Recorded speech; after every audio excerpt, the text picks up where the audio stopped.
about apomixis. We have to discuss today apomixis in detail, polyembryony, then this parthenocarpy.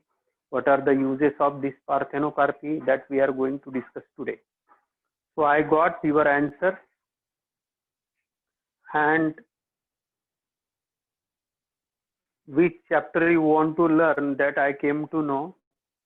So probably after some time we will start that chapter and we will continue from tomorrow and onwards.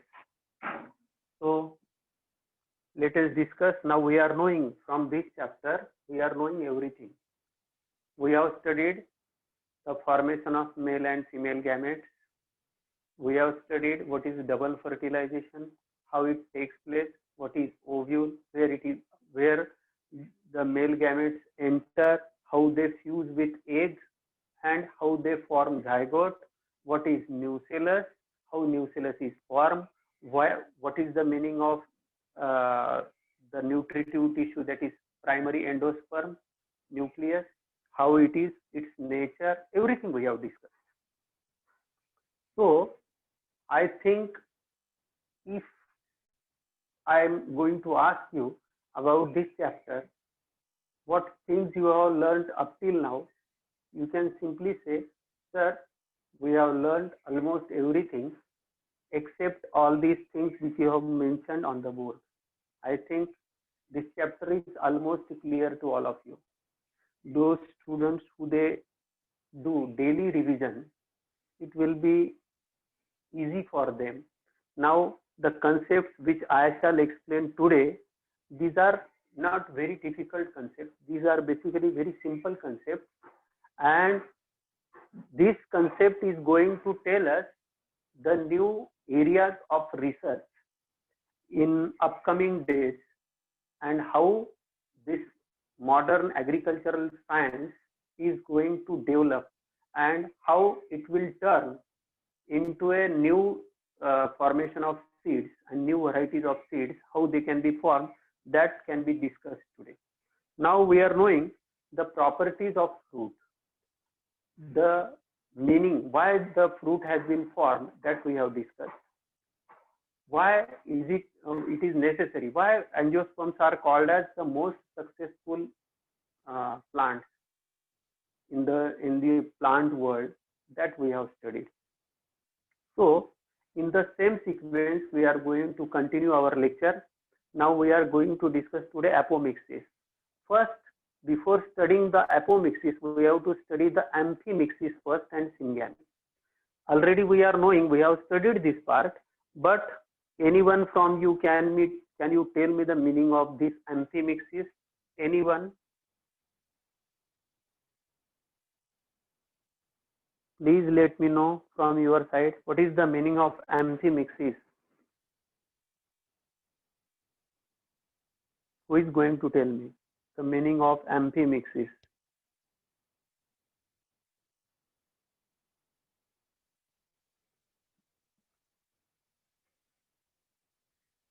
Amphi,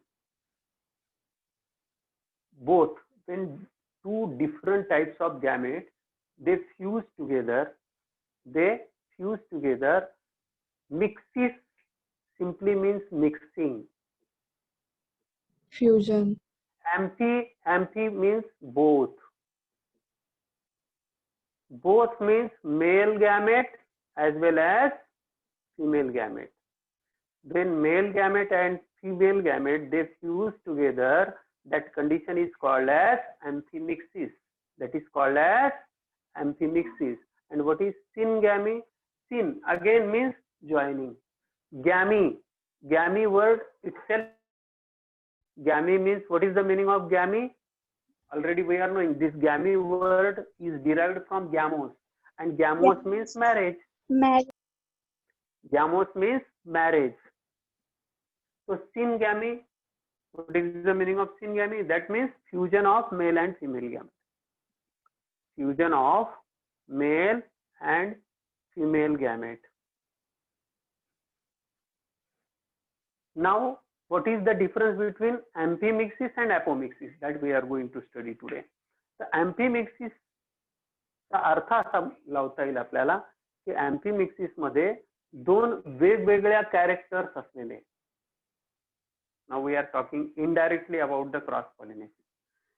तर दोन वेगवेगळ्या characters असलेले प्लांटचे gamete, दोन वेगवेगळे species similar असतील, matching species असतील, पण त्यांचे गॅमेट्स जेव्हा आपसात फ्यूज होतात आणि एक झायगोट बनवतात, that zygote is form for the next generation. You can simply say that they form A progeny. Embryo बनवतात, त्या घटनेला, त्या गोष्टीला आपण काय म्हणत असतो, अँफिमिक्सिस. आणि त्याचाच अर्थ काय आहे की जिथं गॅमेट्सचं फ्युजन होतं त्यालाच आपण म्हणतो सिनगॅमी. तर ह्या दोन गोष्टी आपण जर समजून घेतल्या तर आता ॲपोमिक्सिस आपल्याला, ॲपो वर्ड जेव्हा जेव्हा बायोलॉजीमध्ये येतो, ॲपो वर्ड ज्या वेळेला येतो त्याचा अर्थ होतो विथाऊट. काय अर्थ होतो बेटा? विदाऊट. विदाऊट शब्दाचा अर्थ होतो. म्हणजे याचा अर्थ आता तुम्हाला एका सिंपल वर्ड मध्ये कळून गेला. काय अर्थ कळला?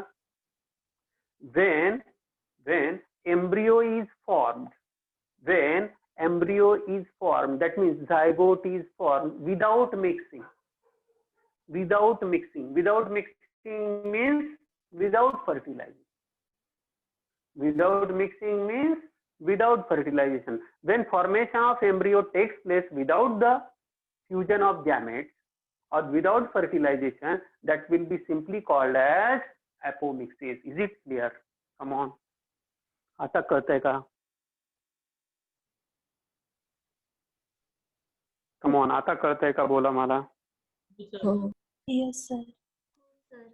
आता काय कळलं? एका वाक्यात जर तुम्हाला विचारलं आणि एका झटक्यात जर सांगायचं असेल तर काय सांगता येतं की ॲपो मीन्स विदाऊट, मिक्सिस म्हणजे मिक्सिंग, ज्याच्यामध्ये without mixing formation of seed takes place. Formation of seed takes place. That condition is called as apomixis. मग इथून म्हणाल सर इथं असं पॉसिबल आहे? Yes, it is possible. In case of plants, some cells. आता याच्यात तुम्हाला दोन कंडिशन पाहायला मिळतील. तर बघा, एकदम कन्सेप्ट जी आहे ना, आपण सिम्प्लिफाय करून पहिले समजून घेऊ की काय प्रकार होतोय. ते आपण समजून घेतला ना तर पुढच्या सगळ्या गोष्टी समजायला सोप्या जातील. ॲपोमिक्सिस मध्ये काय होणार आहे की पहिली गोष्ट, एक गोष्ट अँफिमिक्सिस आणि सिनगॅमी आम्हाला एकदम क्लिअर आहे. अँफिमिक्सिसचा अर्थ झाला की दोन वेगवेगळे गॅमेट्स येतील आणि ते आपसात फ्यूज करतील आणि झायगोट बनवतील. That is amphimixis. त्या फ्युजनलाच आपण सिनगॅमी पण म्हणतो. बरोबर. आता हा पार्ट एका बाजूला ठेवून द्या थोड्या वेळासाठी. काय समजून घ्यायचं? ॲपोमिक्सिस. ॲपोमिक्सिस मध्ये गॅमेटचं फ्यूज होणार नाही. मग गॅमेट फ्यूज होणार नाही याचा अर्थ काय झाला की हे गॅमेटचं फॉर्मेशन, एक तर जर बायसेक्सुअल फ्लॉवर असेल, तरी सुद्धा बरेचसे प्लांट काय करतात बाळांनो, बरेचसे प्लांट काय करतात की दुसऱ्या पोलन ग्रेनला, जे सिमिलर स्पेसीज असलेल्या दुसऱ्या पोलन ग्रेनला फेवर करतात. तर ही पद्धत डेव्हलप का झाली प्लांटमध्ये, that I am going to explain the history behind it. म्हणजे according to the scientist, they have found out why apomictic seeds have been developed or in the plant body, why such type of phenomenon is seen. तर त्याचं कारण असं होतं की बरेचदा प्लांट्सला fertilisation साठी जे पाहिजे होतं पोलन ग्रेन्स ते आलेच नाही. मग अशा वेळेला ती स्पेसीज एक्सटिंक्ट होण्याच्या, नष्ट होण्याच्या मार्गावर होती, लुप्त होण्याच्या मार्गावर होती. तर त्यावेळेला नेचरने असं काही मेकॅनिझम डेव्हलप केलं की ज्याच्यामुळे ती जी स्पेसीज होती ती सस्टेन करू शकली. कशी सस्टेन करू शकली, that we are going to study. आता बघा, suppose this is your ovule. आता इथे नीट लक्षात घ्या.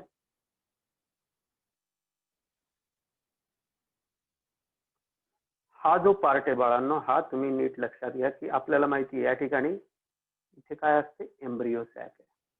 बरोबर. आता ह्या एम्ब्रियो सॅक मध्ये या एंडला इथे काय असेल, एग असेल आणि याच्या आजूबाजूला सिनर्जिड्स असते. आता हे सगळं माहिती आहे त्यामुळे मी फार डिटेल जात नाही.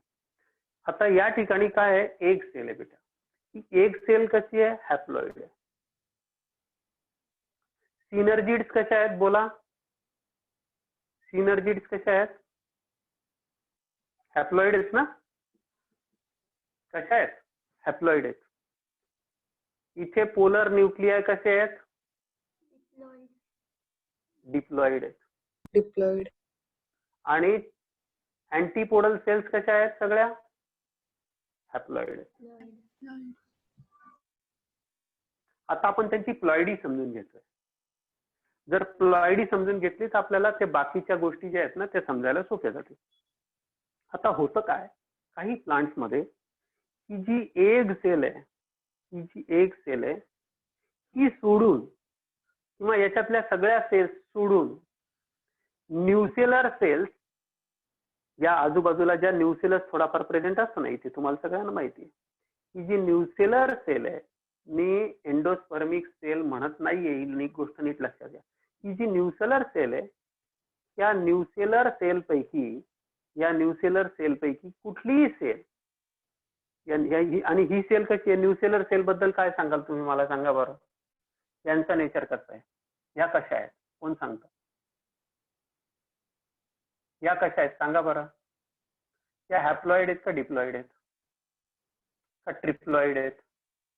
न्यूसेलर सेल बद्दल बोला, कशा असतील या? डिप्लॉइड. न्यूसेलर सेल्स कशापासून तयार झाले आहेत? बोला, न्यूसेलर सेल्स तयार कशापासून झालेले आहेत? बोला पटपट पटपट. न्यूसेलर सेल्स कशापासून तयार झालेले आहेत? These are simply parenchymatous cells ना बाळांनो. These are simply parenchymatous cells. Parenchymatous cells आहेत. या सेल्स मधली एक सेल किंवा काही सेल्स आर्किस्पोरियल सेल्स झाल्या होत्या. आठवत आहे थोडं थोडं? या सेल्स मधल्या काही सेल्स काय झाल्या होत्या बेटा? आर्किस्पोरियल सेल्स झाल्या होत्या. या आर्किस्पोरियल सेल्स मधल्याच काही सेल्सनी या आर्किस्पोरियल सेल्स फक्त त्या डिफरन्शिएट झाल्या, पण आहेत काय त्या? Basically parenchymatous cells. या पॅरेनकायमॅटस सेल्स मधल्या काही सेल्स काय झाल्या? आर्किस्पोरियल सेल्स झाल्या. यांचे दोन पार्ट झाले. एक पार्ट जो झाला तो काय करेल? मेगास्पोर मदर सेल तयार करेल. बरोबर. याच्यातल्या काही सेल डिफरन्शिएट होऊन काय बनवतील? Megaspore mother cell. आणि इकडच्या ज्या सेल्स काय बनवतील? न्यू सेल्स बनवतील. हे सांगितलं होतं ना तुम्हाला, आठवतं का नाही आठवत? बोला मला. कमॉन, हे आठवतंय की नाही आठवत? एवढं मला सांगा. बोला पटपट पटपट. हे आठवतंय की नाही? Yes, sir. हो सर. आठवतंय. अच्छा, म्हणजेच हीच सेल आहे ना ती पॅरेनकायमॅटस सेल्स. पॅरेनकायमॅटस सेल्स कुठून आलेली आहे बेटा? प्लांट बॉडीची सेल आहे ना ती. It is the cell of plant body. Plant बॉडीची सेल आहे की नाही? तुम्ही मला सांगा बरं. ही पूर्ण प्लांट बॉडी कशाने बनलेली असते? पॅरेनकायमॅटस सेल्सने बनलेली. पॅरेनकायमॅटस टिश्यू म्हणतो ना, तर संपूर्ण पॅरेनकायमॅटस टिश्यू भरलेला असतो पूर्ण प्लांटमध्ये सगळ्यात जास्त जो कुठला टिश्यू असेल तर दॅट इज पॅरेनकायमॅटस. त्या पॅरेनकायमॅटस जेवढ्या सेल्स असतील त्या सगळ्या कशा असतात? जर प्लांट बॉडी, आपल्या बॉडीची कुठलीही सेल काढली तर कशी असेल? कमान बोला पटकन. बॉडीची कुठलीही सेल काढली आपली तर कशी असेल? Haploid, diploid? बोला पटकन तिचं नेचर. अरे पटकन विचार करून सांगा ना मला. आपल्या बॉडीची कुठलीही सेल, आता सेक्स ऑर्गनचा विचार करू नका. बॉडीची मी स्किनची सेल काढली, लेट से की माझ्या स्किनची इथून सेल काढली किंवा माझी ब्लड सेल काढली, ती कशी असेल ते? That is my question. कोण सांगतं मला? रेखा कशी असेल बेटा? हॅप्लॉइड असेल. कशी असेल? कशी असेल? कोण बोललं? बोला बोला, बरोबर बोल. कोण बोललं? हॅप्लॉइड असेल सर. कशी असेल बेटा? राधिका कशी असेल? हॅप्लॉइड. बरं, रेखा राधिकाचं चुकलं. बरं रेखा, तुझं काय म्हणणं आहे? हॅप्लॉइड. हा बरं, गीतक काय म्हणतोय? गीतक काय म्हणतोय तू? डिप्लॉइड असेल ना की हॅप्लॉइड असेल? Diploid. कोण सांगतं मला डिप्लॉइड का बरं असेल? कोण रिझन सांगतंय? All the cells of the body are diploid. It is confirm. प्रत्येक बॉडीची cell right from toe to head सगळं पूर्ण सेल्स डिप्लॉइड असतात. Why? Having 23 pairs of chromosomes. Zygote हा डिप्लॉइड असतो ना म्हणून. त्याच्यापासूनच आपली बॉडी येस बनते. Yes yes, this was the expected answer. बस बघा किती सुंदर उत्तर दिलं. झायगोट पासून आपण सगळेजण बनलेलो ना बेटा. आपण मी पुन्हा पुन्हा एकच गोष्ट सांगत असतो, आपला जन्म कसा झालेला आहे, झायगोट पासून झालेला आहे. आपण पहिल्यांदा काय होतो, आपलं अस्तित्व काय होतं, झायगोट कसा फॉर्म झाला. One gamete from male parent आणि one gamete from female parent. Female पॅरेंटने कॉन्ट्रीब्युट केलं एग आणि मेल पॅरेंटने कॉन्ट्रीब्युट केला स्पर्म. या दोघांच्याकडे काय होतं, प्लॉइडी काय होती, एन नंबर ऑफ क्रोमोझोम्स होते ना बेटा. काय होते यांच्याकडे, N. N plus N is equal to 2n. म्हणजे बॉडीची प्रत्येक सेल कशी असेल, 2n. बॉडीची प्रत्येक सेल कशी असेल, 2n. Very simple.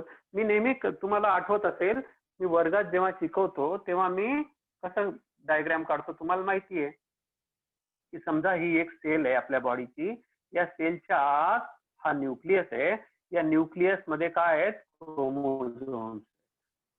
तर हे क्रोमोझोम्स किती असतात आपल्याला माहिती आहे, 23 पेयर्स असतात. किती असतात बाळांनो, 23 पेयर्स. या 23 पेयर्स जर आपण सेपरेट केल्या तर मी कसं दाखवलेलं आहे तुम्हाला सगळ्यांना आठवत असेल. जे जे मुलं वर्गात शिकलेत माझ्या बरोबर त्यांना सगळ्यांना मी शिकवलेलं आहे की हा जो सेट असेल याच्यात मी एक पागोटव घातलेला माणूस नेहमी काढत असतो आणि मी एक असा व्यक्ती काढतो आणि एक अशी बाई काढतो. मला पुढच्या चॅप्टरची तयारी याच्यातनच करायची आहे. म्हणून तुम्ही you try to understand my efforts and my intention. ही गोष्ट जी आहे, एक जो सेट आलेला असेल या एन मधला एक सेट जो आलेला असेल तो मेल पॅरेंट कडून आलेला असेल आणि एक जो सेट असेल तो फिमेल पॅरेंटने कॉन्ट्रीब्युट केला असेल. म्हणजे याच्यातल्या 23 पेयर्स मी बोलतो. तर 23 पेयर्स कुठून आलेले आहेत, एक मेल पॅरेंट कडून आलेले आहेत आणि एक फिमेल पॅरेंट कडून आलेले. म्हणून आपल्या all the cells of our body are diploid. डिप्लॉइडचा अर्थ, प्लॉइड शब्दाचा अर्थ तो सेट आणि डाय मीन्स 2. डायप्लॉइड और डिप्लॉइडचा अर्थ काय झाला की 2 सेट. आता मी why I am telling all this things, त्याचं रिझन तुम्हाला पुन्हा टॉपिक वर येतो, लगेच लक्षात. तुम्ही सगळ्यांना इझिली समजावं म्हणून मी माझी धडपड असेल. तसंच जसं इथं होईल, इथं जर झायगोट बनला बेटा, नॉर्मल असं समजा, I am talking about the normal fertilization process. Let's say की प्रॉपर फर्टिलायझेशन झालं, पोलन ट्यूबने एंटर केलं, मायक्रोपायलर एंड मधून आत गेली, 2 गॅमेट्स सोडले, दोन्ही मेल गॅमेट्स सोडले. एक जो मेल गॅमेट होता त्याने फ्यूज केलं एगशी, दुसरा जो मेल गॅमेट होता त्याने फ्यूज केलं कशाशी, पोलर न्यूक्लियसची. ते झालं ट्रिप्लॉइड स्ट्रक्चर तयार, त्याला आपण नाव दिलं एंडोस्पर्म. त्याचा विषय संपला. जो झायगोट तयार झाला, हा झायगोट कसा तयार झाला, कारण मेल गॅमेटने एक एन नंबर ऑफ क्रोमोझोम्स आणले होते, एक कडे स्वतःकडे एक एन नंबरचे क्रोमोझोम्स होते, दोन्ही फ्यूज झाले, काय झाला, झायगोट बनला. Zygote is always diploid. येत आहे लक्षात. जर झायगोट डिप्लॉइड असेल तर झायगोटची डिव्हिजन कशी होते, नेहमी मायटोसिसने होते. So simple. झायगोट कसा डिवाइड करतो, नेहमी मायटोसिस करतो. जर झायगोट मायटोसिस करत असेल तर पूर्ण बॉडी मायटोसिसने डेव्हलप होईल. म्हणजे सगळ्या सेल्स कशा असतील, डिप्लॉइड असतील की नाही. Very simple. पूर्ण बॉडी. मग whether it is plant body, whether it is animal body, it is always diploid. Is it clear for everyone? हे कळलं का सगळ्यांना? आता ज्यांच्या डोक्यात हॅप्लॉइडची शंका होती गेली का नाही? Yes, sir. Yes, sir. Radhika बेटा तुला क्लिअर आहे का? Yes, sir. Very good. नाव आता ही गोष्ट तुम्हीच मला सांगायची. आता इथे येऊ आपण ह्या स्ट्रक्चरवर. आता ह्या स्ट्रक्चरवर नीट विचार करून मला तुम्ही सांगा की हा जो पार्ट आहे, हा इथे मी लिहिला होता न्यूसेलस. इथे काय लिहिलं होतं बाळांनो, न्यूसेलस. हा पार्ट आहे न्यूसेलसचा. तर एक पार्ट झाला न्यूसेलस, एकाने काय फॉर्म केलं, microspore mother cell. Microspore mother cell सुद्धा कशी असेल, 2n, आणि न्यूसेलस कसा असेल, 2n. राईट और रॉंग हे मला सांगा आता. हे कळलं का? अरे आर्किस्पोरियल सेल कशी आहे, डिप्लॉइड. आर्किस्पोरियल सेल कशाचा हिस्सा आहे, पॅरेनकायमेटसचा. तीच तर डिफरन्शिएट झाली. डिफरन्शिएट झाली म्हणजे काय, एका विशिष्ट कामासाठी तिची नियुक्ती झाली. एका विशिष्ट कामासाठी तिला डेसिग्नेट केलं गेलं. याला पॅरेनकायमॅटस तो पूर्ण टिश्यू होता, त्याच्यातल्या काही सेल्स काय बनल्या, आर्किस्पोरियल सेल्स, आणि त्या आर्किस्पोरियल सेल्स मधून काय काही बनल्या, न्यूट्रिशन प्रोव्हाइड करणाऱ्या, that will be called as nucellus. आणि दुसऱ्या ज्या सेल्स होत्या त्यांनी कशात भाग घेतला, रिप्रोडक्शन मध्ये. ऍक्च्युअली काय बनल्या त्या, मेगास्पोर मदर सेल. काय बनल्या बेटा, अजून फिमेल बद्दल बोलतोय, megaspore mother cell, MMC. Here M stand for mega. आता मेगास्पोर मदर सेल ही पण डिप्लॉइड. आता हे समजून घेण्याचं नीट कारण काय आहे, कारण याचा संबंध पुढे कशाशी आहे ते समजून घ्या. आता तुम्हीच मला सांगा, जर याच्यातली ह्या न्यूसेलस मधली जर इथल्या काही सेल्स आत आल्या, इथल्या काही सेल्स आत आल्या, आणि यांनी एम्ब्रिओ बनवून टाकला, किंवा याच्यातली एक सेल आत आली आणि इने एम्ब्रिओ बनवून टाकला, तर काय होईल, कसं असेल स्ट्रक्चर? तुम्ही विचार करून मला सांगा. कम ऑन, कसं असेल स्ट्रक्चर? बोला. हे सिंपल असेल ना बेटा, हे डिप्लॉइड असेल की नसेल? तुम्हीच मला सांगा, हे डिप्लॉइड असेल की नसेल? कम ऑन, आवाज येतोय का माझा? हो सर. हो सर. हो सर. हॅलो. हा, कसं असेल म्हणजे नॅचरली डिप्लॉइड. अरे जे सीड तयार होईल याच्या आत विदाऊट फर्टिलायझेशनने जे सीड तयार होईल ते कसं असेल, डिप्लॉइड असेल ना बाळांना.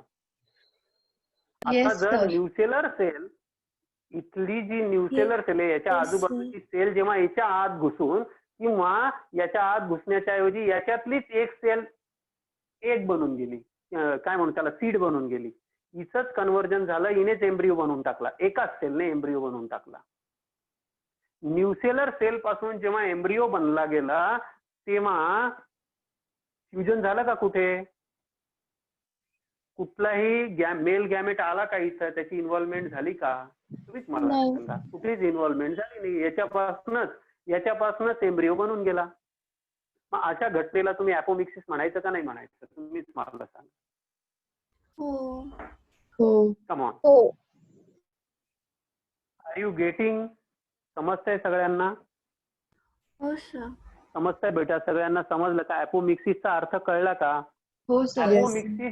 ॲपोमिक्सिसचा अर्थ असा आहे की एक सेल मधली कुठलीही सेल जी डिप्लॉइड आहे, एक सेल मधली कुठलीही cell which is diploid, if it forms embryo, if it forms an embryo, then that embryo will be diploid. That embryo is going, एम्ब्रिओचं फॉर्मेशन होणं याचा अर्थ काय झाला? सीड बनणं ना.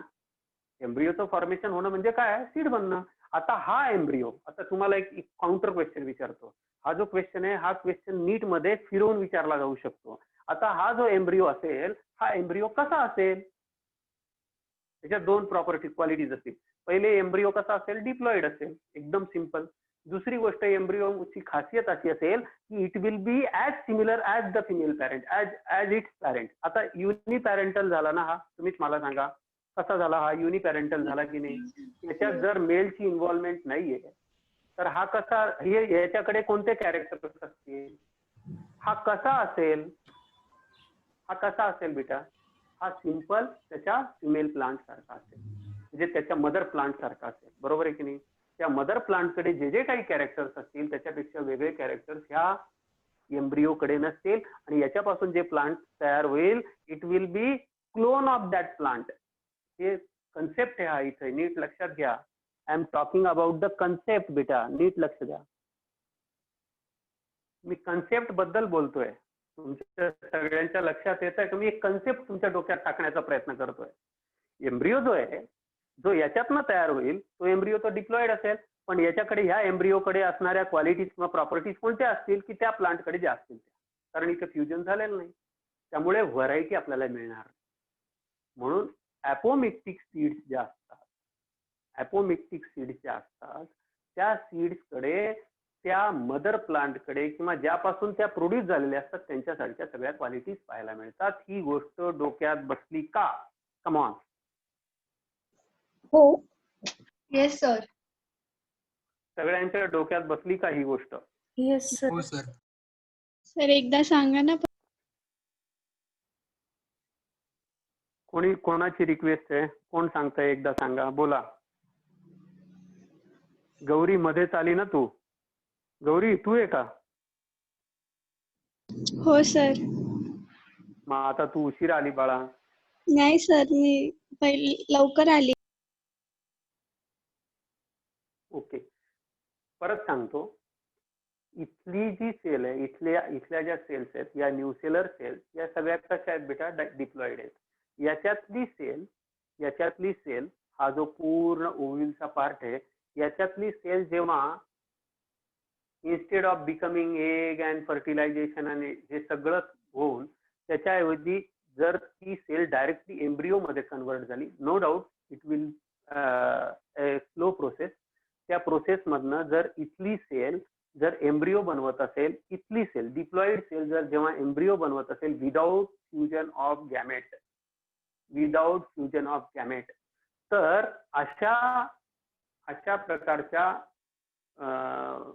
फर्टिलायझेशन किंवा अशा प्रकारच्या, आणि त्याच्यापासून जर सीड बनत असेल, सगळ्यात महत्वाची गोष्ट, त्याच्यापासून सीड बनत असेल, त्याच्यापासून फ्रूट फॉर्मेशन होत असेल, सगळं होऊन जातं बेटा, सगळं होतं. म्हणजे फ्रूट पण बनून जातं आणि सीड पण बनून जाते. पण अशी जी सीड असेल ती it will be exactly identical to it mother plant और टू इट वन पॅरेंट. ज्या पॅरेंट पासून ह्या सीडचा जन्म झालेला आहे, it will be as similar as that parent. ही गोष्ट आता क्लिअर झालेली आहे. आता काही प्लांट जे असतात, मी काल फोटो पाठवले, तुम्ही जर बघितले असतील, ज्यांनी ग्रुप बघितला असेल तर काल मी सायंकाळी काही फोटो पाठवले, बघितलं का सगळ्यांनी? एक्झाम्पल दिलेत बघा. हो सर. Yes sir. तर दॅट इज द एक्झाम्पल. तर आता बघा काय लिहिलेलं आहे, ॲपोमिक्सिस रिकरंट होऊ शकतं. जर पुन्हा जर एकाच पद्धतीने, काही प्लांट्स अशा आहेत या जगामध्ये की त्या सगळं तयार करतात पण फर्टिलायझेशन होत नाही, किंवा फर्टिलायझेशन काहीतरी रिझन असेल ज्याच्यामुळे फर्टिलायझेशनला त्या फेवर करत नाही. आणि अशा वेळेला त्यांच्यामध्ये आपल्याला काय सगळं मिळतं. काय पाहायला मिळतं? फॉर्मेशन ऑफ सीड पाहायला मिळतं. मग जेव्हा फॉर्मेशन ऑफ सीड एखादी प्लांट पुन्हा त्याच पद्धतीने करत असेल, ॲपोमिक्सिस पद्धतीने करत असेल, तर त्याला आपण काय म्हणू? रिकरंट ॲपोमिक्सिस. आणि दुसरा काय प्रकार असू शकतो? Non recurrent. केव्हा ॲपोमिक्सिस झालं? ज्या वेळेला अनफेवरेबल किंवा तिथपर्यंत पोलन पोहोचलाच नाही, त्यावेळेला प्लांटने स्वतःमध्ये काही चेंजेस करून घेतले आणि त्यामुळे काय झालं? ॲपोमिक्सिस दिसून आलं. आता तुम्हाला रिझन सांगितलं, मी सुरुवातीला सांगितलं की ॲपोमिक्सिस का डेव्हलप झालाय बेटा. ॲपोमिक्सिस डेव्हलप होण्यामागचं कारण असं आहे की दॅट स्पेसिस शुड सस्टेन. ती स्पेसिस जी आहे ती कंटिन्यू राहिली पाहिजे, ती सस्टेन केली गेली पाहिजे, म्हणून त्या ॲपोमिक्सिस डेव्हलप झाला. नाहीतर काय कारण होतं? तर आता I hope this is clear. आता ॲपोमिक्सिस जे आहे त्याला जर समजा एक सीड तयार होत असेल, ॲपोमिक्सिसने जर एक सीड तयार होत असेल तर इट इज सिंपल एम्ब्रियॉनी. त्याला काय म्हणू आपण? एम्ब्रियॉनी. एकच एम्ब्रियो तयार होतं, एम्ब्रियॉनी म्हणू. पण काही प्लांट्स अशा आहेत, उदाहरणार्थ मँगो मध्ये काही पाहायला मिळालेलं आहे, आणि काही सायट्रस प्लांट्स जे आहेत, लिंबू वर्गीय, सायट्रसचा अर्थ होतो लिंबू वर्गीय, ज्यांच्यामध्ये ज्युसी पार्ट असतो. मधला जो पार्ट असतो सीड कोटच्या आतला, ज्याला आपण मेझोडर्म म्हणतो, मेझोकार्प म्हणतो, तो सगळा कसा असेल? ज्युसी असेल. तर असे जे सायट्रस फ्रुट्स असतात, या सायट्रस फ्रुट्स मध्ये पॉलीएम्ब्रियॉनी पाहायला मिळालेली आहे. पॉलीएम्ब्रियॉनीचा अर्थ मी 2 मिनिटात समजून सांगतो. आता तुम्ही तेच डायग्राम मी पुन्हा काढतोय. आता हा जो पार्ट आहे बेटा, इथे समजा याच्या आत ही एम्ब्रियो सॅक, हिला असं समजा एम्ब्रियो सॅक आहे. या ठिकाणी इथं झायगोटचं फॉर्मेशन झालं. लेट्स से की दिस इज झायगोट. आता झायगोट फॉर्म होताना, झायगोट डेव्हलप होता काय झालं की इकडच्या पण सेल घुसून आल्या, इकडच्या पण सेल घुसल्या, इकडच्या. या सगळ्या सेल्स कुठल्या होत्या? तुम्हीच सांगा, कुठल्या सेल्स होत्या या? न्यूसेलसच्या सेल्स. आजूबाजूला कोणत्या सेल्स होत्या? न्यूसेलसच्या सेल्स होत्या. मी यांच्या आतल्या सेल नाही बोललो, कारण आतल्या सेल्स डिप्लॉइड आहेत, नीट लक्षात घ्या. या आजूबाजूच्या सेल्स बद्दल बोलते. जतीन पगारे बेटा, काय झालं तुला? तू गाडीवर चालता चालता व्हिडिओ असं मला वाटायला लागलं.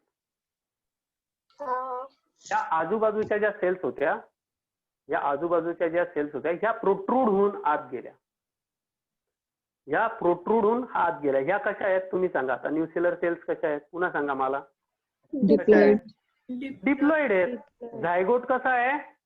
डिप्लॉइड आहे. बरोबर. पण याच्यामुळे काय झालं की भरपूर साऱ्या सीड्स तयार झाल्या. भरपूर साऱ्या सीड्स आत तयार होऊन गेल्या. येत आहे तुमच्या लक्षात? खूप साऱ्या सीड्स तयार झाल्या. सगळ्या सीड्स फर्टिलायझेशनने तयार झाल्या. सगळ्या सीड्स बाळांनो फर्टिलायझेशनने तयार झालेल्या नाहीयेत. काही सीड्स ज्या झाल्या त्या या एम्ब्रिओ सॅक मध्ये घुसून तयार झाल्या, प्रोट्रूड होऊन झाल्या. आणि त्याच्यामुळे काय झाल्या? नंबर ऑफ सीड्स ची संख्या वाढली. नंबर ऑफ सीड्स वाढल्या याचा अर्थ काय झालं? नंबर ऑफ एम्ब्रिओज वाढले.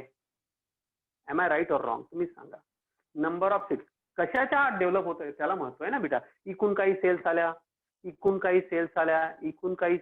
या सगळ्या सेल्स आत आल्या, यांनी डेव्हलपमेंट सुरू केली. आणि यांना डेव्हलपमेंट कोण देत होतं तुम्हाला माहिती आहे? प्रायमरी एंडोस्पर्म न्यूक्लियस मधला जो एंडोस्पर्म येतोय यांनी पण त्यांच्यामधनं न्यूट्रिशन डिराईव्ह केलं. यांनी स्वतःला डेव्हलप करून घेतलं. आता काय झालं? भरपूर साऱ्या प्रमाणात आज सीड्स तयार झाल्या. आणि या ज्या सीड्स तयार झाल्या, this was first time this was noticed by Anton van Leeuwenhoek. माहिती आहे तुम्हाला? Anton van Leeuwenhoek. याला हा जो सायंटिस्ट आहे याला 1715 मध्ये ही गोष्ट पहिल्यांदाच लक्षात आली होती. कारण याने पहिल्यांदा, तुम्हाला माहिती आहे, हा डच व्यापारी होता. आठवा सुरुवातीचे लेक्चर. हा डच व्यापारी होता. बसल्या बसल्या सामान पण विकायचा आणि ते मायक्रोस्कोपने ऑब्झर्वेशन करायचा. तेव्हा नोटीस करून लिहून ठेवलेलं आहे की I have seen polyembryony in citrus plant. त्या प्लांटचं नाव सुद्धा दिलेलं आहे. तर मला हे सांगायचं आहे की सायट्रस प्लांट्स मध्ये काही मँगोच्या सगळ्या, तुम्ही म्हणाल सर आम्हाला तर एकच सीड दिसतं, पण काही, not in all, some varieties of the mango, some varieties of mango मध्ये आपल्याला ही पॉलीएम्ब्रियॉनीची कंडिशन पाहायला मिळते. Is it clear? Polyembryony word कळला का? हो सर.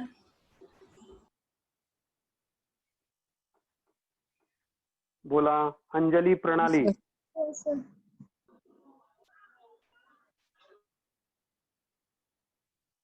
चेतन बेटा, चेतन दराडे, दीपक आव्हाड, तुम्हाला कळतंय का? सर.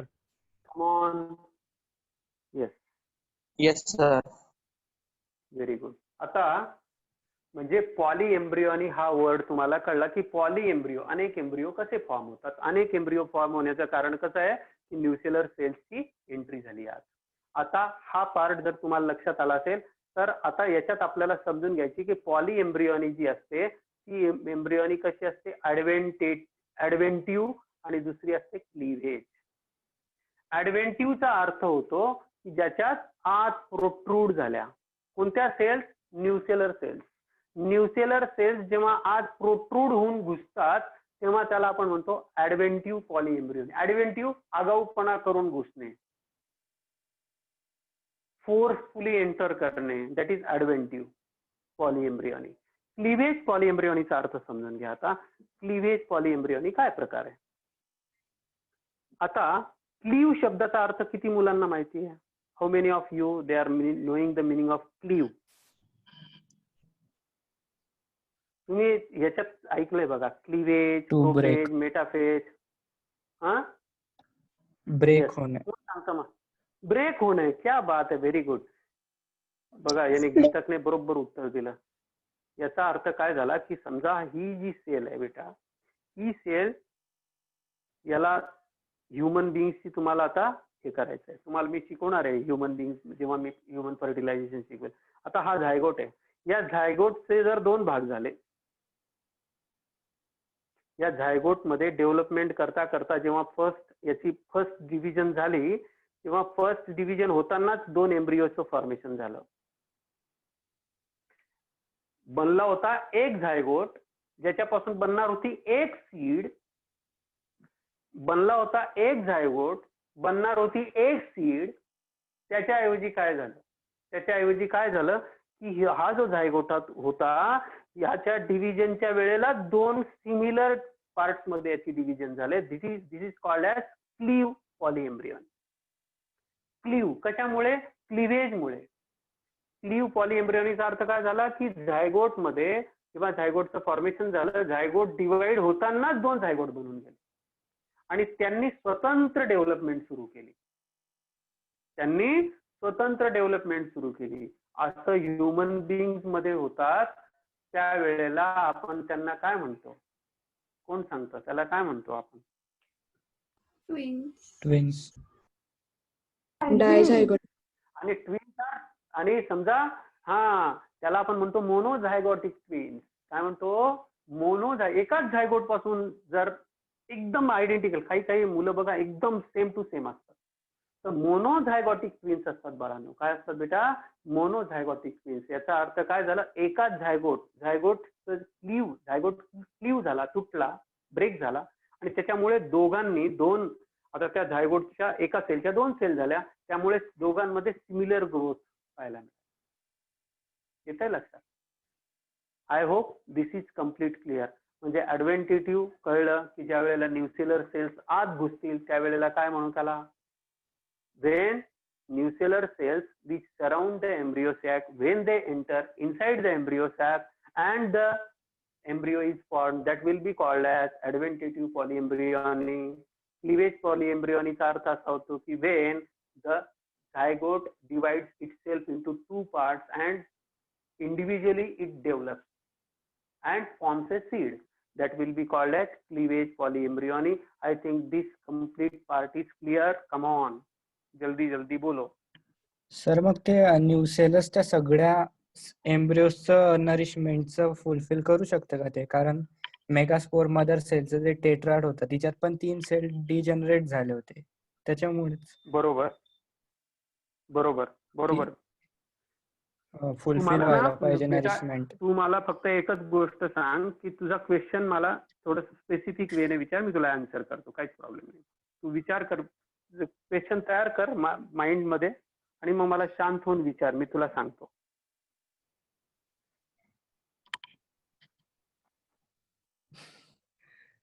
रिकरंट ॲपोमिक्सिसचं एक्झाम्पल टेक्स्टबुक मध्ये जे दिलेलं आहे ते लिहून ठेवा, जे मी काल तुम्हाला प्लांट पाठवलेलं आहे. टॅरॅक्झॅकम ऑफिसिनेल, जंगली वनस्पती असते एक, टॅरॅक्झॅकम ऑफिसिनेल. तर ते जे प्लांट आहे तुम्ही पाहिलं असेल, ते जमिनीवर उगवणारा एक छोटंसं प्लांट आहे. त्याचे लिव्ज वगैरे इरेग्युलर असतात आणि जास्त वाढत नाही. त्याला पिवळसर असं फुल येतं. जंगली, इट इज काय म्हणतो त्याला, वाईल्ड प्लांट. आणि त्याच्यामध्ये आपल्याला ही प्रॉपर्टी पाहायला मिळालेली आहे. आता दुसरा एक वर्ड जो तुम्हाला कन्फ्यूज करू शकतो म्हणजे डिप्लोस्पोरी, रिकरंट ॲपोमिक्सिस. आता मी वाचतोय, तुम्ही सगळ्यांनी लक्ष देऊन ऐका. In this type embryo sac generally arise either from an archisporial cell or from some other part of the nucellus. Nucellus मध्ये कोणता पार्ट आहे बेटा? न्यूसेलस मध्ये सगळ्या पार्ट न्यूसेलसनेच भरलेला असतो. इन डिप्लोस्पोरी, डिप्लो वर्ड आलेला बघा. In diplospory the unreduced embryo sac is derived from the diploid megaspore mother cell. म्हणजे ज्या वेळेला कधी कधी अशी परिस्थिती येते की मेगास्पोर मदर सेल जी असते, मेगास्पोर, लिसन व्हेरी केअरफुली, डिप्लोस्पोरी मी शब्द वापरतोय. मेगास्पोर मदर सेल काय करते? मिओसिस करते. It undergoes meiosis. Instead of going under meiosis, if it directly develops into an embryo, that also comes under this category. म्हणजे तिसरा एक प्रकार आपल्याला काय समजला की तुम्हाला ॲपोमिक्सिस कशा पद्धतीने पाहायला मिळतं टॅरॅक्झॅकम मध्ये, की त्याच्यामध्ये डायरेक्टली जी मेगास्पोर मदर सेल होती, ती मेगास्पोर मदर सेल इटसेल्फ काय बनून गेली? Diploid megaspore mother cell, that is for example Taraxacum. In apospory the nucellar cells gives rise to apomictic embryo sac. apomictic embryo sac म्हणजे इथे जी embryo sack बनणार आहे ती एम्ब्रियो सॅकच कशाची आहे? ती डिप्लॉइड एम्ब्रियो सॅक. म्हणजे सीड तर बनेल पण ते बनतानाच कसं बनलं? एम्ब्रियो सॅक मध्ये काय व्हायला पाहिजे होतं normally? Meiosis.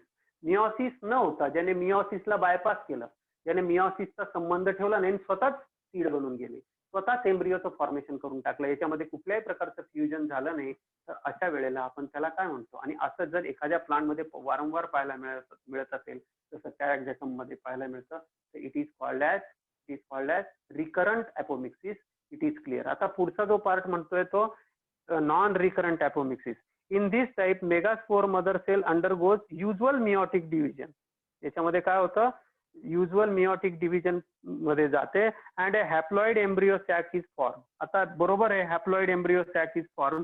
Here the embryo arises either from the egg by parthenogenesis or from some other haploid cell of the gametophyte through apogamy. Plants produced by this method are generally sterile and do not reproduce sexually. हा एक महत्वाचा concept आहे, मी तुम्हाला समजून सांगतोय, एवढी गोष्ट लक्षात घ्या. आता इथे यांनी काय केलेलं, काही काही गोष्टी तुम्हाला कन्फ्यूज करणाऱ्या दिलेल्या. आता इथं तुम्ही नीट लक्षात घ्या. नॉन रिकरंट, आता रिकरंट आणि नॉन रिकरंट या दोन वर्ड मध्ये या ठिकाणी कन्फ्युजन आहे, नीट लक्षात घ्या. आता नॉन रिकरंट मध्ये काय म्हणतोय बघा, हा म्हणतोय की in this type megaspore mother cell म्हणजे MMC. मेगास्पोर मदर सेल काय करते? Megaspore mother cell undergoes usual meiotic division म्हणजे काय बनवेल? 1 2 3 4. What is this? बोला, याला काय नाव द्याल? Megaspore tetrad. बरोबर, त्याला नाव दिलं मेगास्पोर टेट्राड. ठीक आहे. ही मेगास्पोर टेट्राड फॉर्मेशन करते and a haploid embryo sac is form. आता याच्यामध्ये संपूर्ण हॅप्लॉइड एम्ब्रियो सॅक तयार झाली. Haploid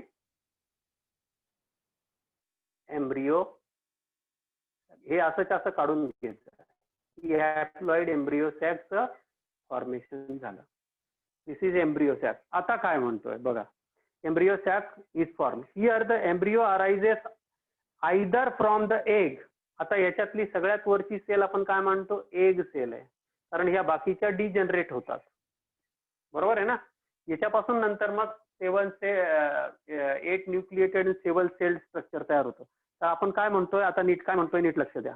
either from egg by parthenogenesis or from other haploid cells of the gametophyte. आता याच्यामध्ये याला आपण काय म्हणतो, जेव्हा तुम्ही ब्रायोफायटा आणि टेरिडोफायटाचा विचार करता, तर इथे हे सगळे काय आहेत बेटा, हे गोष्ट पहिली गोष्ट ही लक्षात, कन्फ्युज होऊ नका.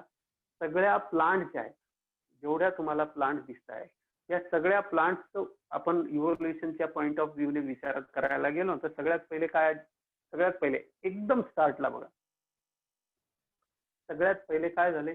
ब्लू ग्रीन अल्गी आली.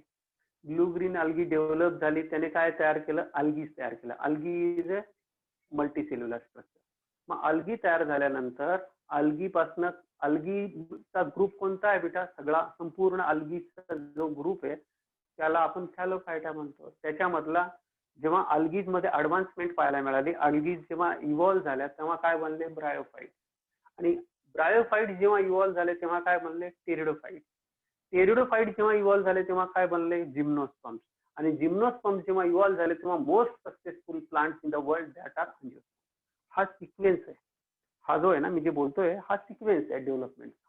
आता ह्या डेव्हलपमेंटच्या सिक्वेन्सच्या अँगलने तुम्ही याचा विचार करा. याला गॅमेटोफाइट असा वर्ड दिलेला आहे.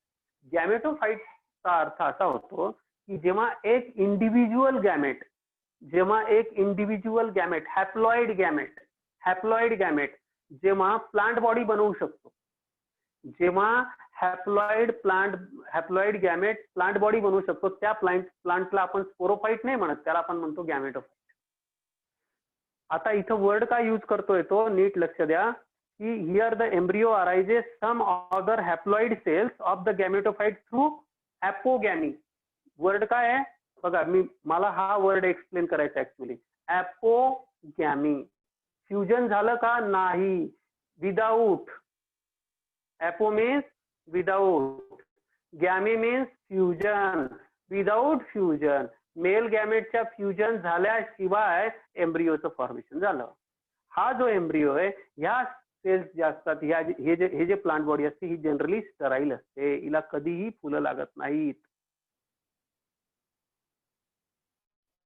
कधी कधी rather he as a seed म्हणून इंडिव्हिज्युअल प्लांट म्हणून अँजिओस्पर्म्स मध्ये फार कमी चान्सेस असतात की हे डेव्हलप होतील. पण it is seen, it has been seen. म्हणजेच ही प्लांट बॉडी कशी राहील? स्टराईल. आता स्टराईल शब्दाचा अर्थ काय झाला? प्लांट मध्ये स्टराईल याचा अर्थ काय झाला? ज्या प्लांटला फुलं येत नाहीत. लाईफ टाइम अँजिओस्पर्मिक प्लांट आहे, पण तिची डेव्हलपमेंट या पद्धतीने झाली असेल, जर हॅप्लॉइड गॅमेट पासून तयार झाली असेल, तर नॅचरली दुसरा जो पार्ट त्याच्यामध्ये जर हे बघा डिप्लॉइड असेल तर त्याला सगळं येईल, म्हणजे दोन्ही कॅरेक्टर्स आहेत. जर हॅप्लॉइड असेल तर हिच्याकडे एकच कॅरेक्टर झालं. मग अशी जर प्लांट बॉडी असेल तर ती कशी असेल? जनरली स्टराईल, म्हणजे नॉन फ्लावरिंग होऊन जाईल. ही गोष्ट लक्षात आली का? नीट लक्ष द्या इथं. आता पार्थेनोकार्पीचा अर्थ काय होतो? इथं पार्थेनोकार्पी वर्ड आलेला, याचा अर्थ होतो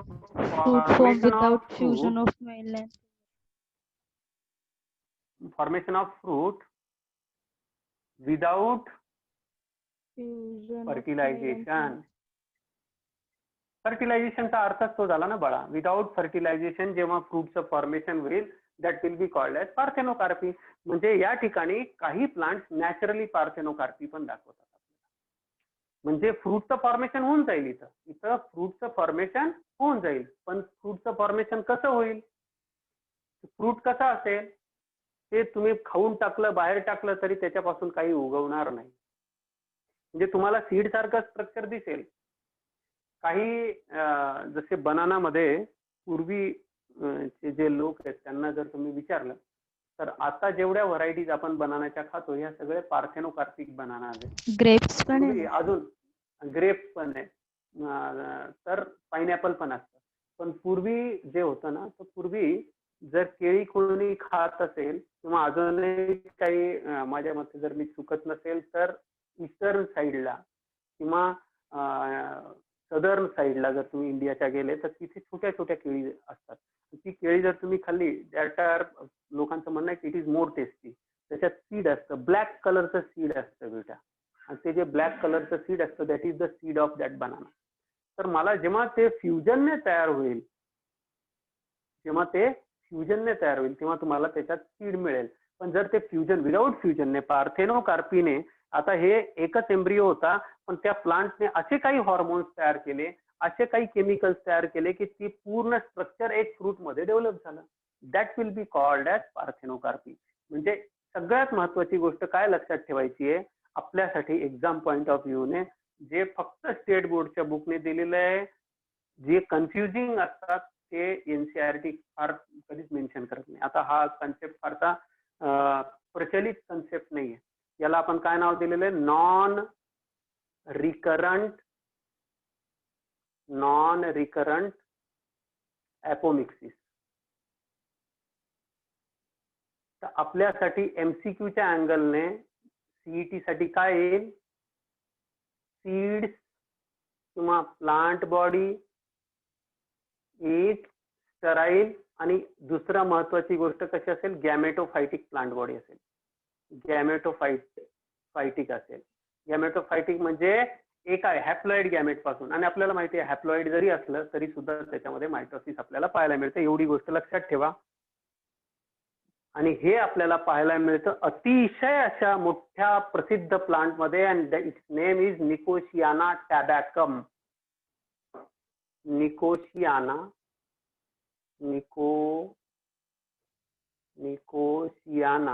किंवा निकोटियाना टॅबॅकम. निकोटियाना टॅबॅकम हे टोबॅकोचं प्लांट आहे. टोबॅको मध्ये अशा प्रकारची प्रॉपर्टी आपल्याला पाहायला मिळू शकते. लिहून ठेवायचं एक्झाम्पल. म्हणजे रिकरंट, नॉन रिकरंट ॲपोमिक्सिसचं एक्झाम्पल टोबॅको राहील आणि रिकरंटचं एक्झाम्पल तुम्हाला आता माहित झालं काय असेल, टॅरॅक्झॅक्टम म्हणजे मी काल पाठवलेलं. ओके, मी टोबॅकोचं पण पाठवलेलं आहे. क्लिअर झालं का? एकदा आणखी वाचा, क्लिअर होऊन जाईल बेटा. एकदा वाचलं ना तुम्ही एकदम क्लिअर होऊन जाईल. डोंट वरी.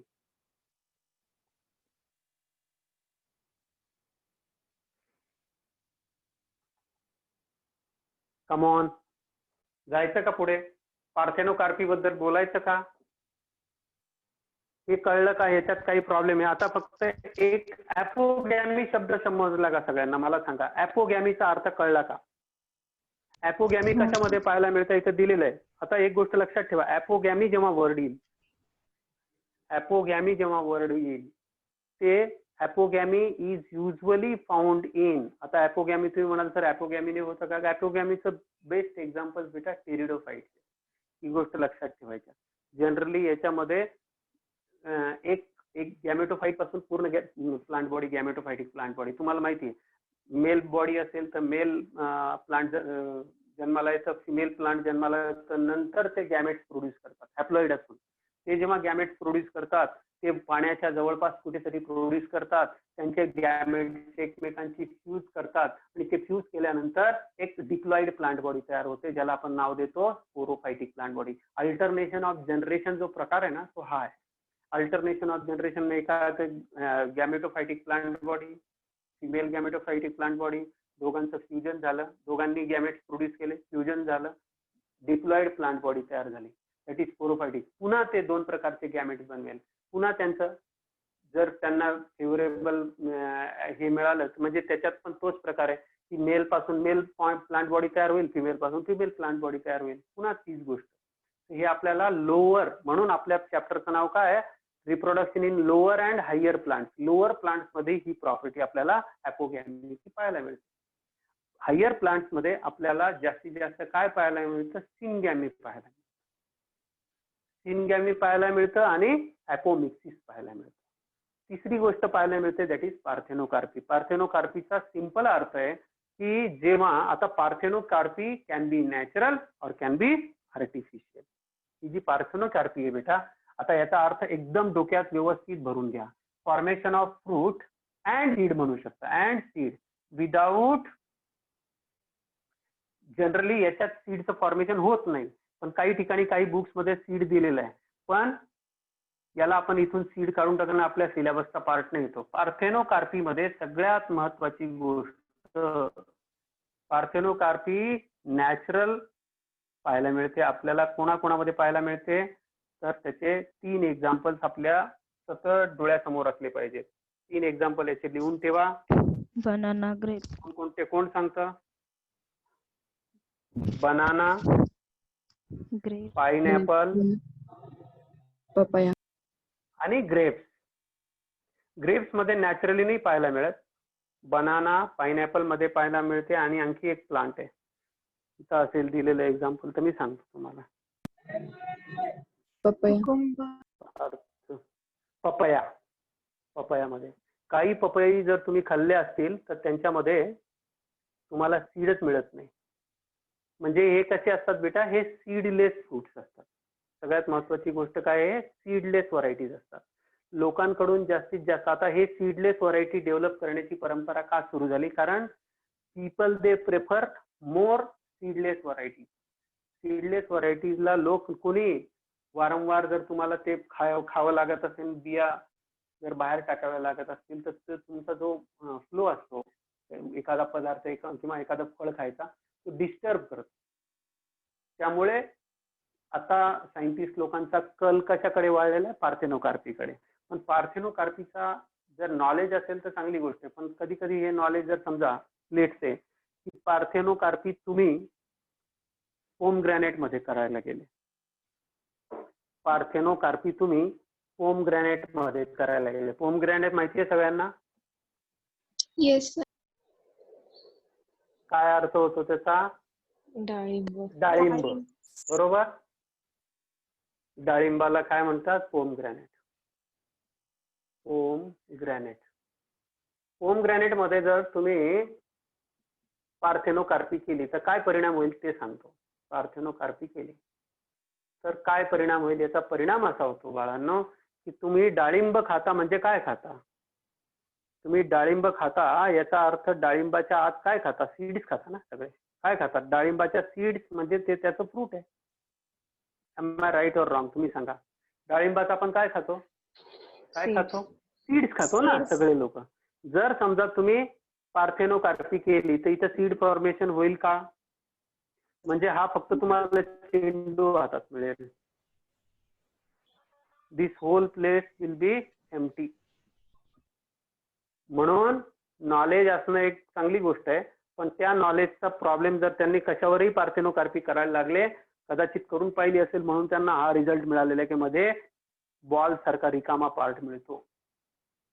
त्यामुळे आणि दुसरी गोष्ट पार्थेनोकार्पी का केली जाते त्याचं सगळं. आणि सगळ्यात पहिले पार्थेनोकार्पीचा शोध लावणारा जो सायंटिस्ट होता त्याचं नाव आहे नॉल. 1902 साली याने पार्थेनोकार्पी फ्रूट पहिल्यांदा प्रोड्यूस करून दाखवलं होतं. तर पार्थेनोकार्पी कशाने केलं जातं ते पहिल्यांदा लक्षात घ्या. जर तुम्हाला आता मी इथे 2 पॉइंट कव्हर करतोय, दोन्ही पॉइंट आपण समजून घेऊ. पहिला पॉइंट आहे सीड डॉर्मन्सी. सीड डॉर्मन्सी आणि दुसरा पार्ट मी कव्हर करतोय पार्थेनोकार्पी. दोघांचा काही आपसात संबंध नाही. सिनेमात लिहिलेलं असतं तसं काही संबंध नाही. सीड डॉर्मन्सीचा अर्थ असा होतो की सपोज एक सीड आहे, या सीडच्या आत तुम्हाला माहिती हे वरचं जे कव्हरिंग असतं याचं नाव सांगा. याच्या आत एक कव्हरिंग असतं त्याचं नाव सांगा. बोला. याच्या आत असतो एम्ब्रियो, याच्यात भरलेलं आहे. दिस इज सीड. याचं नाव सांगा, या बाहेरचं नाव सांगा, आतलं नाव सांगा. Come on. बाहेरचं जे टफ कव्हरिंग आहे त्याला काय म्हणायचं? टेस्टा म्हणतात त्याला. काय म्हणतात? टेस्टा. इंटिग्युमेंट्स पासून तयार होतात बेटा. कशापासून तयार होतात? इंटिग्युमेंट्स पासून. बाहेरचं जे टफ कव्हरिंग असतं सीडचं, this is I am talking about seed. सीडचं आउटर मोस्ट कव्हरिंग कशाने तयार झालेलं असतं? आउटर इंटिग्युमेंटने. आउटर इंटिग्युमेंटने तयार झालेलं असतं. त्याला आपण काय म्हणतो? टेस्टा. आणि त्याच्या आत जे असतं त्याला काय म्हणतात? टेगमेन. बरोबर. म्हणजे every seed is covered by 2 integuments. Outer integuments when it matures, it can be hard, it can be papery, it can be any type of. तर हे जे सीड असेल कधी कधी याच्यावर असे स्ट्रक्चर्स पण असे डेव्हलप होतात. तुम्ही म्हातारी खेळलेत का लहानपणी? ज्याला असे केस असतात, उडत असतात बघा हवेमध्ये. पहिले खेळलंय ना? ते जे सीड असतं, हे जे सीड असतं याच्या आजूबाजूला असा केसासारखा भाग असतो. थीन फायब्री असे हेअर्स असतात बघा, व्हाईट राहतात. पाहिले आहेत ना? आणि हे तुम्हाला कशात पाहायला मिळतं? जनरली तुम्ही कशात पाहिलं असेल? मी सांगू का? कोण सांगतं? रुईच्या कॅलोट्रॉपिस मध्ये पाहायला मिळतं. कॅलोट्रॉपिस मध्ये रुईचं जे झाड असतं ना त्याचे जेव्हा फ्रुट्स मॅच्युअर होतात, डेहिसंट होतात, जेव्हा ते फुटतात, तडकतात, त्यावेळेला त्याच्यातनं हे स्ट्रक्चर पण. या स्ट्रक्चर्सला जे केसाळ भाग असतात त्यांना म्हणतात पॅपूस. काय म्हणतात बेटा? त्यांना पॅपूस. कधी कधी हे स्ट्रक्चर जे असतं तर त्याला विंग सारखं स्ट्रक्चर असतं, पाहायला मिळतं. हे सगळं कशासाठी मेकॅनिझम डेव्हलप केलं गेलं की जेणेकरून सीड्स मध्ये आपसात कॉम्पिटिशन व्हायला नको. Seeds should be dispersed along. कारण जेवढ्या लांब लांब सीड जातील तेवढं प्रोपेगेशन फास्ट होईल. म्हणून सीड्स आर ऑल्सो कॉल्ड प्रोपॅग्युल्स. त्यामुळे तुम्हाला सीड्सचं काम काय आहे? प्रोपेगेशन करणं.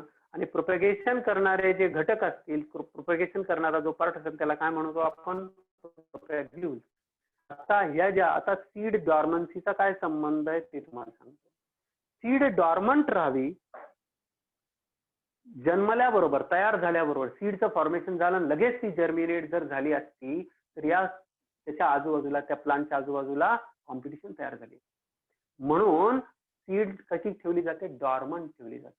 आणि डॉर्मंट ठेवण्याचा हेतू काय आहे की ती पर्पजली तिची डेव्हलपमेंट लॉक केलेली असते आणि that locking mechanism is due to महत्वाचं ऍसिड आहे, त्याचं नाव लिहा, त्या ऍसिडचं नाव ऍब्सिसिक ऍसिड. ऍब्सिसिक ऍसिड जे असतं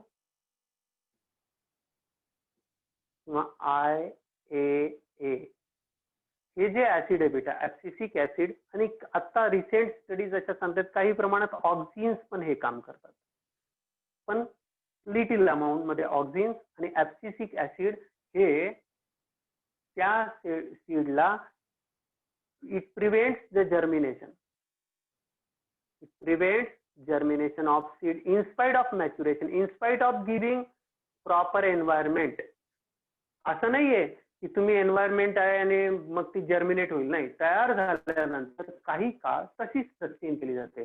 that is called as seed dormancy. Seed dormancy दोन प्रकारची असते.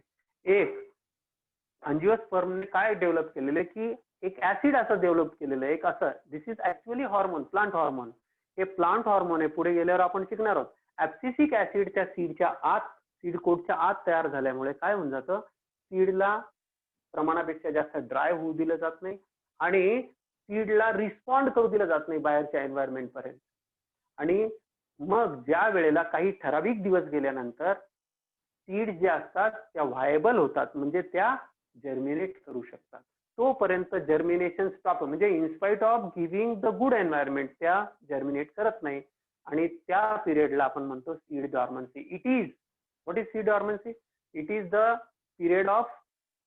period in the life of seed from the formation to the germination, किंवा formation to the actual germination. हा जो मधला पिरियड आहे या पिरियडला आपण काय म्हणतो, सीड डॉर्मन्सी. सीड डॉर्मन्सीचा अर्थ होतो सुप्तावस्था. आता तुम्ही म्हणाल याचा आणि याचा काय संबंध, ते सांगतो.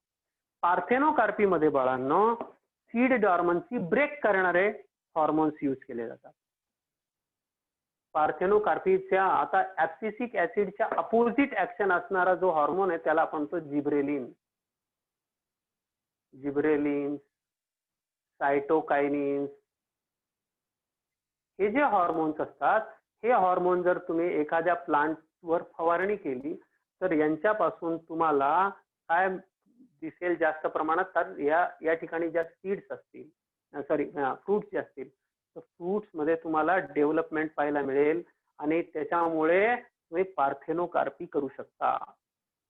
म्हणून तुम्ही शेतकऱ्यांना बघितलं असेल, शेतकरी नेहमी पार्थेनोकार्पिक, म्हणजे जेव्हा जेव्हा द्राक्षांवर फवारणी केली जाते त्याच्यामध्ये जिब्रेलिनचा उपयोग खूप जास्त केला जातो. या जिब्रेलिनची फवारणी केली, सायटोकायनिनची फवारणी केली तर त्यांच्यापासून डायरेक्ट फ्रूट तयार होतं,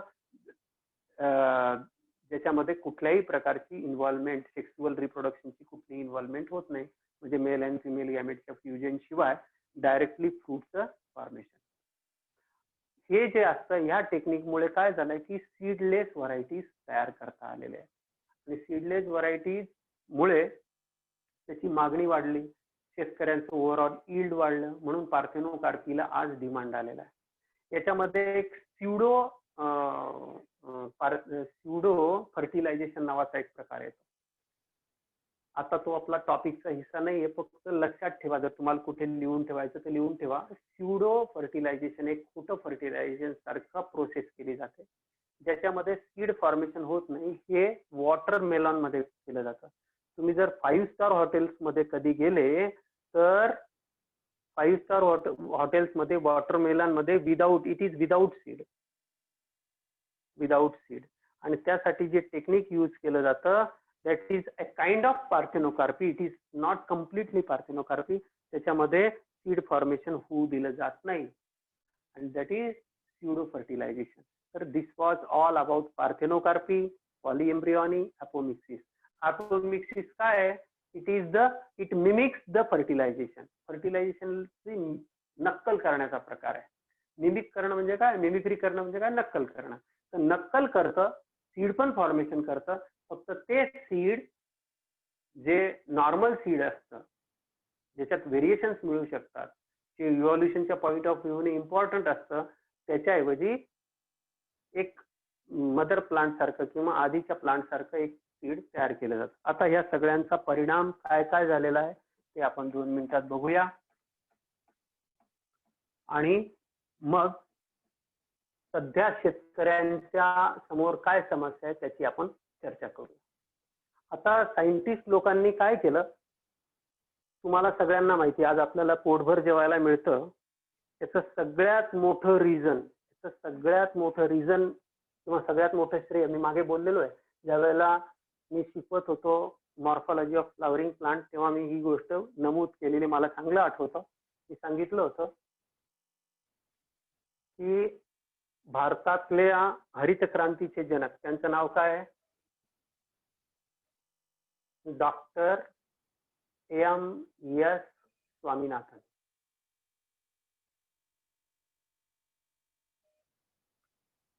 यांनी भारतामध्ये हायब्रिड सीड्सची सगळ्या प्रयोग करून व्हरायटीज डेव्हलप केल्या.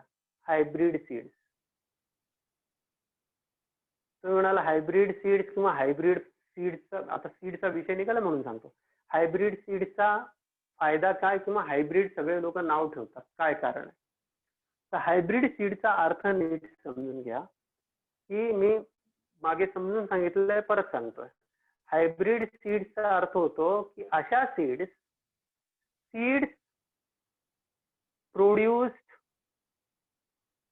Bye hybridisation.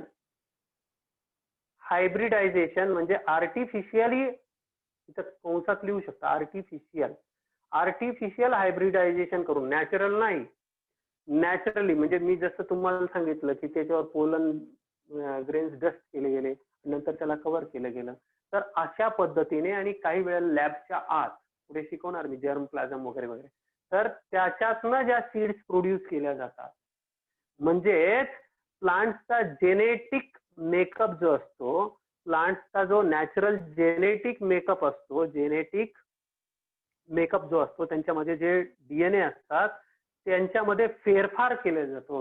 त्यांना म्हणतात जेनेटिकली मॉडिफाईड क्रॉप्स जे बनवले जातात, जेनेटिकली मॉडिफाईड, त्यांच्यामध्ये मॉडिफिकेशन केलं जातं त्यांच्या स्ट्रक्चरमध्ये, त्यांच्या जीन्समध्ये. कशाने? अशा व्हरायटीजने त्यांचं हायब्रिडायझेशन घडवून आणलं जातं, की ज्या मी तुम्हाला बोललो होतो कशासाठी केलं जातं? To increase the yield, to increase the disease resistance, आणि आणखी काय इन्क्रीज करण्यासाठी? ड्रॉट रेजिस्टन्स, दुष्काळाला सामना करू शकेल, ड्रॉट रेजिस्टन्स व्हरायटी बनवण्यासाठी, न्यूट्रिटिव्ह व्हॅल्यू वाढवण्यासाठी. याच्यासाठी काय केलं जातं बेटा? एक अशा व्हरायटी बरोबर याचा क्रॉस केला जातो की ज्याच्यामुळे यांच्यामध्ये हे कॅरेक्टर्स येतील. कधी कधी यांचा प्लॉइडीचा नंबर पण चेंज, यांच्यामध्ये तुम्हाला पुढे गेल्यावर शिकवणार आहे की आत्ताचा जो गहू आपण सगळं खातोय, या गहू मध्ये नॉर्मल जे 2N स्ट्रक्चर आपल्याला पाहायला मिळतं त्याच्याऐवजी वेगळं आहे. कसं आहे काय पुढे बोलू, आता जर त्याच्यात गेलो तर आपण डिस्टर्ब होऊ. तर या सगळ्या गोष्टींसाठी जेव्हा निरनिराळ्या प्रकारचे एक्सपेरिमेंट करून त्यांच्यामध्ये या सगळ्या क्वालिटीज आणल्या जातात, अशा सगळ्या क्वालिटीज असलेल्या सीडला आपण हायब्रिड सीड्स म्हणत असतो.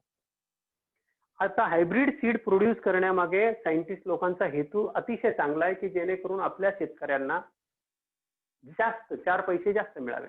ज्या शेतातनं नॉर्मली आजपासून 50 वर्षापूर्वी जिथून 60 वर्षापूर्वी जिथे 4 पोते 5 पोते गहू व्हायचा, 4 पोते 5 पोते बाजरी व्हायची, आज त्या ठिकाणी 20 पोते 25 पोत्यापर्यंत बाजरी आणि गहू, मका हे सगळं होत आहे. तेवढे सगळे प्रोड्यूस केले जाते because of these all quality.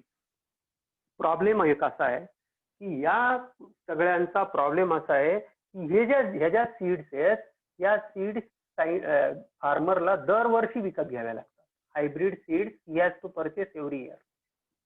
कारण याचं कारण सांगतो. हायब्रिड सीड्स जे असतात, जर यांना लावून दिलं तुम्ही, समजा लेट्स से की एक कॉर्नचा प्लांट आहे आणि याच्यातला मका तुम्ही बाजूला काढला आणि हा मका जर तुम्ही तुमच्या शेतात पेरला तर तो उगवेल का नाही? तुमचं काय म्हणणं आहे? हा जो हायब्रिड सीडने जो तयार केलेला मका आहे हा उगवेल की नाही उगवणार? कोण सांगतं मला? उगवे. उगवेल. समजा हा मका जर उगवेल, हा मका उगवला, तर प्रॉब्लेम असा आहे बेटा की याच्यामध्ये ह्या क्वालिटीज नसतात. ह्या ज्या क्वालिटीज ज्या कंपनीने दिलेल्या सीड्स मध्ये होत्या ह्या क्वालिटीज याच्याकडे नसतात. याचं कारण सांगतो. याचं कारण असं आहे की या सीड्स मध्ये ज्या निराळ्या क्वालिटीज आहेत या सगळ्या क्वालिटीज 1, 2, 3, 4 ह्या ज्या क्वालिटीज या सगळ्या क्वालिटीज जेनेटिक्सच्या नियमाप्रमाणे सेपरेट होऊन जातात. त्यांनी ते सीड बनवण्याच्या वेळेला टाकलेल्या होत्या, त्यामुळे उगवताना त्या ह्या सगळ्या क्वालिटी घेऊन आल्या. पण जेव्हा प्रोजेनीज तयार होतात यांच्यापासून जेव्हा प्लांट बॉडी तयार होते तेव्हा ते कॅरेक्टर सेपरेट होऊन ते कॅरेक्टर्स राहू शकत नाही, कंटिन्यू करत. याच्यामुळे शेतकऱ्यांना दरवर्षी बियाणं घ्यावं लागतं. तुम्हाला माहिती आहे बियाणं किती महाग आहे? नॉर्मल बाजरी जर तुम्ही आता गेले, नॉर्मल बाजरी, नॉर्मल गहू जर तुम्ही घ्यायला गेले तर सगळ्या धान्याचा भाव 50 रुपये किलोच्या आत आहे. तो 25 रुपयापासून ते 50 रुपयापर्यंत तुम्हाला जवळजवळ सगळे धान्य मिळतील. धान्य म्हणतोय मी, डाळी नाही. तर सगळे धान्य जे आहेत, जेवढे मोनोकॉट्स आहेत, हे सगळे 50 रुपयाच्या आत तुम्हाला मिळून जातील. बाजरी असेल, ज्वारी असेल, गहू असेल, तांदूळ असेल, जवळजवळ सगळे तुम्हाला मिळू शकतात. आता यांच्यामध्ये ही क्षमता का नाही? कारण यांचे कॅरेक्टर सेपरेट केले जातात. कारण कॅरेक्टर ऍड केले गेले. जेव्हा या सीड्स बनतात तेव्हा ते कॅरेक्टर्स ग्रुपमध्ये असतात. आपण पुढे जेव्हा मेंडलचा नियम शिकू तेव्हा तुम्हाला मी हा टॉपिक मला पुन्हा आठवेलच, मी तुम्हाला सांगणार. तर हे कॅरेक्टर सेपरेट केले जातात. त्यामुळे ते सेपरेट झाल्यामुळे जे आधीच्या मदर प्लांटकडे ज्या क्वालिटीज होत्या त्या क्वालिटीज सीड मध्ये पाहायला मिळतात. त्यामुळे शेतकऱ्याला दरवर्षी नुकसान सहन करावं लागतं. म्हणून तुमच्या सिलेबस मध्ये ॲपोमिक्सिसचा उल्लेख आलेला आहे. जर ॲपोमिक्सिस, आता सायंटिस्ट लोक जे आहेत ना ते ॲपोमिक्सिसचा स्टडी करतायत. वर्ल्ड वाईड स्टडी चाललेला आहे बेटा. या ॲपोमिक्सिसचा स्टडी एवढ्यासाठी करतायत की जर या सीड्स मध्ये आपल्याला असं आर्टिफिशियली काहीतरी करून, काहीतरी डोकं लावून जर ॲपोमिक्सिस घडवून आणता आला, म्हणजे विदाऊट फर्टिलायझेशन जर प्लांटचं फॉर्मेशन करता आलं. विचार करा, मी जे बोलतोय नीट लक्षात घ्या. म्हणजे याच्यापासून जे प्लांट बॉडी तयार होईल, तिच्यामध्ये कॅरेक्टर सेपरेट होऊन जात आहे. मग समजा ह्याच प्लांट बॉडीमध्ये अशा प्रकारच्या सीड्सची तयारी करावी की जेणेकरून हिचं विदाऊट फर्टिलायझेशन हे स्ट्रक्चर्स मेंटेन राहतील. कसं काय मेंटेन राहतील याचं कारण असं आहे. याचं एकदम सिंपल रिझन सांगतो. कारण सगळ्या सेल्स या समजा 2n आहेत, डिप्लॉइड आहेत. तर डिप्लॉइड पासून मायटोसिस होऊन डिप्लॉइडच बनणार आहेत. डिप्लॉइड पासून डिप्लॉइडच बनतात. म्हणजे इथले कॅरेक्टर्स मेंटेन राहतील. याच्यासाठी काय करावं लागेल? जर समजा सेम प्लांट, असंच प्लांट तुम्हाला पाहिजे असेल तर तुम्हाला काय करावं लागेल? Vegetative propagation. आजच्या तारखेला जर करायचं असेल तर व्हेजिटेटिव्ह प्रोपॅगेशन करावं लागेल. म्हणजे तुम्हाला सेम व्हरायटी मिळू शकेल. तुम्ही एखाद्या शेतकऱ्याला सांगितलं की तुमच्याकडे जो मका आहे ना, त्या मक्याचा तुम्ही वरचा भाग काढा, त्याचं तुम्ही टिश्यू कल्चर करून टाका आणि त्याच्यापासून ना तुम्ही व्हेजिटेटिव्ह प्रोपॅगेशन करून पूर्ण मका लावून टाका. तो म्हणेल महाराज तुमचा सल्ला अतिशय चांगला आहे, तुम्ही तुमच्याकडे ठेवा. शेतकऱ्याला ना एवढा वेळ आहे, ना एवढी शक्ती, एवढी मॅनपॉवर आहे त्याच्यात. त्याला व्हेजिटेटिव्ह प्रोपॅगेशन करणं आणि पुन्हा सगळं नवीन एक पीस त्याचा लावणं आणि त्याच्यापासून पूर्ण मका किंवा पूर्ण बाजरी डेव्हलप करणं शक्य नाही. त्याला सोपं काय आहे? त्याला पेरून देणं आणि ते उगवून आलं पाहिजे. यासाठी सायंटिस्ट लोक विचार करतात. कारण जर सीड तयार झाल्यानंतर जर तो पेरायला गेला तर कॅरेक्टर सेपरेट होतात. याच्यातले अनेक कॅरेक्टर्स लॉस होतात. कारण आपल्याला माहिती आहे गॅमेट्स सेपरेट केले जातात. गॅमेट्स जेव्हा बनतात तेव्हा ते सेपरेट होऊन जातात. आता इथे गॅमेट्स जेव्हा बनतील याच्यापासून, म्हणजे हे प्लांट तर तयार होईल, पण याला जेव्हा याच्यामध्ये जेव्हा मेल आणि फिमेल पार्ट तयार होऊन पोलन ग्रेन्स वगैरे तयार होतील, फर्टिलायझेशन होईल, त्यावेळेला हे सगळे कॅरेक्टर्स मिळणार नाही. याच्यापैकी यील्ड कमी होऊ शकतं, डिसीज रेजिस्टन्स जाऊ शकतं किंवा तिन्ही कॅरेक्टर सेपरेट होऊ शकतात. हा प्रॉब्लेम यायला नको. जर ॲपोमिक्टिक सीड्स तयार केल्या गेल्या, म्हणजे यांच्यामध्ये असं काहीतरी केमिकल इंड्यूस केलं गेलं, असं टाकलं गेलं ज्यामुळे ह्या सगळ्या सीड्स डिप्लॉइड तयार झाल्या या सीड्स या प्लांट सारख्या तयार झाल्या, प्लांट मध्ये असलेल्या कॅरेक्टर युक्त तयार झाल्या, तर शेतकऱ्याला हे दरवेळेला बियाणं विकत घ्यावं लागणार नाही आणि त्याला मोठ्या खर्चापासून वाचू शकतो. हा त्याच्या मागचा हेतू आहे. म्हणून तुमच्या सिलेबसमध्ये ॲपोमिक्सिसचा आलेला आहे वर्ड, आणि त्यामुळे त्यापासून ज्या तयार सीड्स होतील त्या ॲपोमिक्टिक सीड्स असतील. ॲपोमिक्टिक सीड्स असतील. आणि ॲपोमिक्टिक सीड्स या कशा असतात? डिप्लॉइड असतात, हे आपण शिकलो. आणि डिप्लॉइड सेल्स याचा अर्थ काय? Without fusion. कशामुळे तयार झाला? ॲपोमिक्सिसचा अर्थ काय झाला की विदाऊट फ्युजन. म्हणजे जर मेल दुसऱ्या याचे, आता नाही तुम्ही विचार करता काय की समजा शेजारचं प्लांट आहे, हे मी जे सेपरेट का होतात ते सांगतो. समजा या प्लांटने काही कॅरेक्टर तयार केले, इकडच्या बाजूच्या प्लांटने काही कॅरेक्टर तयार केले. विंड पॉलिनेशनने जनरली मक्यामध्ये, बाजरीमध्ये, ज्वारीमध्ये पॉलिनेशन होतं. यांच्यामध्ये पॉलिनेशन झालं, त्याचं काहीतरी एक्स कॅरेक्टर, याचं काहीतरी वाय कॅरेक्टर होतं. त्याच्यामुळे जी सस्टेन जो पुढची जी पिढी येणारी आहे त्या पिढीमध्ये या क्वालिटीज मिळत नाही, कारण कॅरेक्टर सेपरेट झालेले असतात.